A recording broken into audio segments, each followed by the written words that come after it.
मुंबईच्या सहार विमानतळावरती प्रवाशांची होणारी आर्थिक लूट, पोलिसांना या सगळ्या घटनेची माहिती मिळते. पोलीस सापळा रचतात आणि आरोपीला पकडतात. नेमकं आरोपीला कसं पकडलं जातं तेच आपण ह्या व्हिडिओच्या माध्यमातून जाणून घेणार आहोत. नमस्कार, मी निधी पेडणेकर. तुम्ही पाहताय लोकमत मुंबई. मुंबईच्या सहार विमानतळावरून दररोज हजारो प्रवासी, हजारो नागरिक मोठ्या प्रमाणावरती प्रवास करत असतात. विमानतळावर उतरल्यापासून ते मुंबईच्या इतर अनेक स्थळांपर्यंत पोहोचण्यासाठी ते रिक्षा, टॅक्सी किंवा इतर ॲपच्या सहाय्याने गाड्या आहेत त्या बुक करतात. मात्र ह्या सगळ्याच्या पार्श्वभूमीवर जर आपण बघितलं तर ग्राहकांची किंवा जे प्रवासी असतात त्यांची रिक्षा चालकांकडून मोठ्या प्रमाणावरती आर्थिक लूट ही गेल्या अनेक महिन्यांपासून होत असल्याच्या घटना पोलिसांपर्यंत पोहोचतात. तशा तक्रारी ज्या आहेत त्या पोलीस ठाण्यामध्ये, सहार पोलीस ठाण्यामध्ये दाखल होतात आणि याच पार्श्वभूमीवर पोलीस आहेत ते ॲक्टिव्ह मोडमध्ये येतात आणि जे कोणी रिक्षाचालक प्रवाशांची आर्थिक लूट करतायत त्यांना पकडण्यासाठी पोलिसांच्या माध्यमातून सापळा रचला जातो. नेमका हा सापळा कसा रचला जातो तर 23 जूनच्या रात्री जेव्हा अशा पद्धतीच्या गुन्ह्यांची नोंद वारंवार होत असते तेव्हा सहार पोलीस ठाण्याचे पोलीस, त्यांच्यासोबतच RTOचे काही ट्रॅफिकचे पोलीस आहेत ते ट्रॅफिक पोलीस आणि त्यांच्यासोबत 2 पंच अशी 6 जणांची एक टीम तयार होते. 4:30-5च्या सुमारास ही टीम विमानतळाच्या बाहेर दबा धरून बसलेली असते आणि मुळात हे जे पोलीस असतात ते गणवेशामध्ये न जाता सिव्हिलमध्ये जातात आणि एक रिक्षाचालक असतो त्याला जाऊन सांगतात की आम्हाला बोरिवलीपर्यंत जायचं आहे. कोणतीही आधीचं बुकिंग न करता किंवा मीटर न सांगता, मीटरनुसार त्यांना भाडं न सांगता थेट रिक्षाचालक जो आहे त्याचं नाव आहे मेहमूद अस्लम शेख, वय वर्ष 45. हा रिक्षाचालक त्यांना थेट 350 रुपये सांगतो. सिव्हिलमध्ये असलेले पोलीस ते त्या रिक्षामध्ये बसतात. अरेरावीची भाषा वापरत हा जो रिक्षाचालक आहे तो पोलिसांशीही बोलतो. अर्थात पोलीस हे त्यांच्या गणवेशात नसतात, सिव्हिलमध्ये असतात, त्यामुळे नेमकी खरी ओळख जी आहे ती त्या रिक्षाचालकाला नसते. त्यामुळे रिक्षाचालक देखील मुजोरीच्या आणि अरेरावीच्या भाषेमध्ये ह्या पोलिसांच्या सोबत बोलतो आणि नेमकं पोलीस या रिक्षामध्ये बसतात. कोणतंही बुकिंग केलेलं नसतं. त्याचसोबत मीटरप्रमाणे जी रिक्षा आहे तेही भाडं त्यांनी आकारलेलं नसतं. त्यामुळे पोलीस त्यांच्या ज्या काही गोष्टी आहेत त्या ऐकून घेतात. पोलीस त्याच्या रिक्षामध्ये बसतात. काही अंतर रिक्षा पुढे गेल्यानंतर तो मध्येच रिक्षा थांबवतो आणि पोलिसांना असं म्हणतो की आता 500 रुपये भाडं द्यावं लागेल.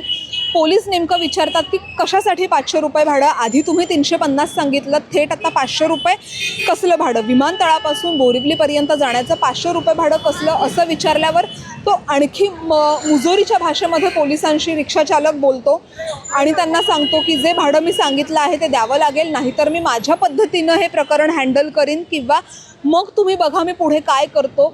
अशा धमकीच्या स्वरामध्ये हा रिक्षाचालक आहे, आरोपी रिक्षाचालक आहे, तो बोलतो. आणि काही अंतर पुढे गेल्यानंतर पोलिसांच्या ही बाब लक्षात येते. पोलीस सांकेतिक भाषेत त्यांच्यासोबत पाठलाग करणारे त्यांचे जे इतर सहकारी पोलीस असतात त्यांना ही गोष्ट सांकेतिक भाषेमध्ये सुचवतात, त्यांना ही गोष्ट सांगतात आणि त्यांच्यासोबतचे इतर सहकारी असतात ते पुढे येतात आणि त्या रिक्षाचालकाला ताब्यात घेतात.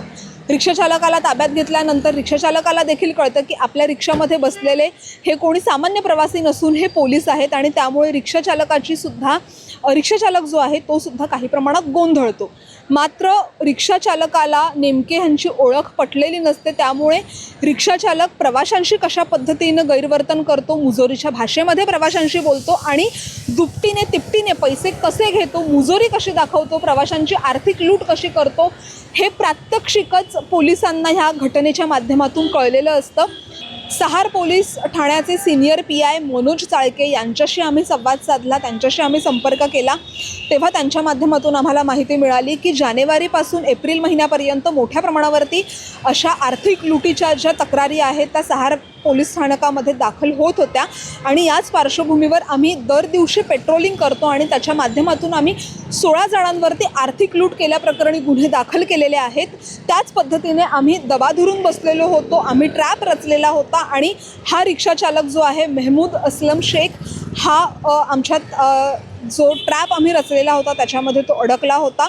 अशी सगळी जी माहिती आहे ती पोलिसांनी दिलेली आहे. त्याचसोबत त्या जी रिक्षा आहे ती रिक्षासुद्धा पोलिसांनी ताब्यात घेतलेली आहे आणि अशा मुजोर रिक्षा चालकांचे परवाने रद्द व्हावेत यासाठी सहार पोलीस स्थानकातल्या पोलिसांनी किंवा सहार पोलिसांनी आर टी ओला सुद्धा एक पत्र लिहिलेलं आहे, ज्यामध्ये असे जे मुजोर रिक्षा चालक आहेत किंवा टॅक्सी चालक आहेत त्यांचे जे परवाने आहेत ते रद्द व्हावे अशी जी एक पत्र आहे ते पत्र दिलेलं होतं. त्यामध्ये असा मजकूर नमूद करण्यात आलेला होता. कोणत्याही पद्धतीत जर आपण बघितलं तर रिक्षा चालक किंवा टॅक्सी चालक जे आहेत ते आर्थिक लूट नागरिकांची करू शकत नाहीत.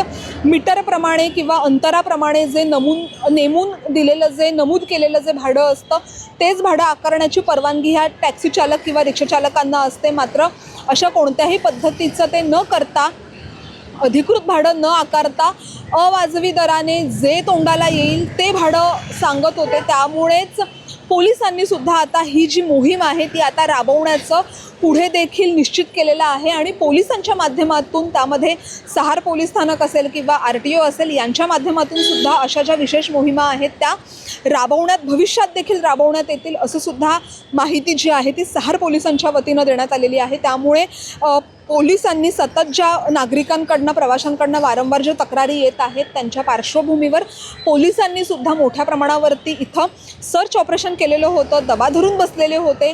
जे नियमित पेट्रोलिंग आहे ते तर सुरूच आहे आणि याच्या पुढे देखील ही जी मोहीम आहे, विशेष मोहीम जी ह्या मुजोर रिक्षा आणि टॅक्सी चालकांना आळा बसवण्यासाठी मदत करेल आणि नागरिकांची आर्थिक लूट होणार नाही, प्रवाशांची आर्थिक लूट होणार नाही यासाठी भविष्यात देखील ही जी विशेष मोहीम आहे ती चालू राहील असं सुद्धा पोलिसांनी म्हटलंय. त्यामुळे नागरिकांनी देखील सतर्क राहणं, सजग राहणं तितकंच महत्त्वाचं आहे. लोकमत मुंबईसाठी निधी पेडणेकरचा रिपोर्ट.